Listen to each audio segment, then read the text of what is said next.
और आइए बात करते हैं उत्तर प्रदेश के सहारनपुर की। सहारनपुर कल फिर सुलग उठा। मायावती की रैली से लौटते वक्त दलित युवकों पर हमला हुआ, जिसमें आशीष नाम के एक युवक की मौत हो गई। कल फिर दो समुदायों के बीच हुई हिंसा के आरोप में 24 लोगों को गिरफ्तार किया गया है और योगी सरकार ने मृतक आशीष के परिजनों को 15 लाख और सभी घायलों को 50-50 हजार रुपए आर्थिक सहायता के रूप में दिए जाने की घोषणा भी की है। कल हमले में एक दलित युवक की मौत हुई थी। आज भारतीय जनता पार्टी तो इस भाईचारे को तो जातीय तनाव के आधार पर या जातीय दंगों के आधार पर इस भाईचारे को ये बिगाड़ना चाहती है, खत्म करना चाहती है।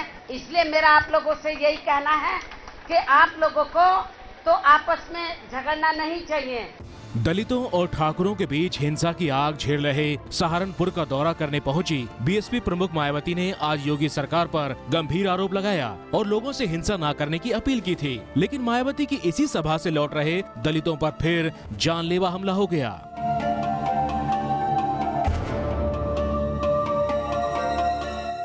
पुलिस के मुताबिक मायावती की सभा से 5 से 6 दलित गाड़ी में सवार होकर लौट रहे थे। आरोप है कि तभी उन पर कुछ लोगों ने हमला कर दिया। एक की गोली मारकर हत्या कर दी गई, जबकि बाकियों को तलवार से मारकर घायल कर दिया गया। आज मायावती सहारनपुर पहुंची थी उन दलित परिवारों से मिलने के लिए जिनके 5 मई को घर जला दिए गए थे और बहुत सारे दलित सहारनपुर के शब्बीरपुर गांव में इकट्ठा हुए थे और वो जब यहां से बड़गांव से लौट रहे थे और आपको दिखाना चाहेंगे यही वो कार थी जिसमें दलित लौट रहे थे।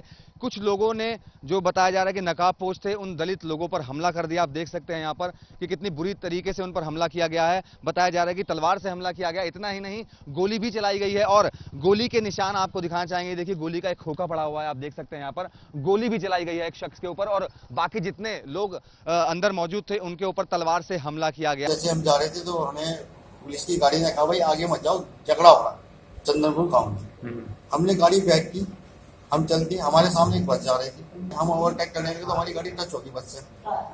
तो वो गाड़ी जो है हमारी रुक गई। भाई ड्राइवर साहब होते उसे बोनट खोला, इतने वो लोग आगे तलवार लग बजा दिए। आपको क्या बोला कि आप लोग भी मार भी क्या? हाँ। दलितों पर हमले की इस घटना के बाद उत्तर प्रदेश के सीएम योगी आदित्यनाथ ने डीजीपी और एसटीएफ के आईजी और एसएसपी के साथ बैठक बुलाई। यूपी का सहारनपुर दलितों और ठाकुरों के बीच हिंसा को लेकर पहले से चर्चा में है। 5 मई को यहां महाराणा प्रताप शोभा यात्रा के दौरान दोनों गुटों में झड़प हुई थी। झड़प में एक युवक की मौत होने के बाद कई दलितों के मकान जला दिए गए। बीएसपी प्रमुख मायावती आज हिंसा के इन्हीं दलित पीड़ित लोगों से मिलने पहुंची थी। मैं सहारनपुर के शब्बीरपुर गांव के उस घर में मौजूद हूं जहां पर मायावती ने दौरा किया। वो फैमिली हमारे साथ मौजूद है। मैंने तो उनसे जी इतनी भीड़ में बात नहीं कोई करने दे रहा था। 2 ही बात हुई। मैंने कहा जी मैं अपने बच्चों को लेकर कहाँ बैठूं, बताओ बरसात आने वाली हो रही। तो फिर मैंने कहा कि कोई भी पार्टी का कोई बंदा यहाँ कोई देखने नहीं आ रहा, कोई भी जो आपस के समाज के हैं वही हेल्प कर रहे हैं, वही मदद कर रहे हैं। अब आप बताओ, वो कह रहे ठीक है हम इतनी दूर से आए हैं आपकी मदद करने के लिए। सहारनपुर की हिंसा पर किस हद तक राजनीति हो रही है, ये मायावती के इस बयान से आपको अंदाजा लग जाएगा। हमारे पार्टी के लोगों ने कल आप लोगों से कहा था तो आप हेलीकॉप्टर यहाँ लैंड करने की परमिशन दे दो, लेकिन आप लोगों ने नहीं दिया कि मुख्यमंत्री से पूछना पड़ेगा। मुझे तो 6-7 घंटे लग गए क्योंकि जगह जगह बहुत भीड़ थी। मुझे तो राजनीतिक फायदा हो गया, जगह जगह लोग मुझे मिल गए।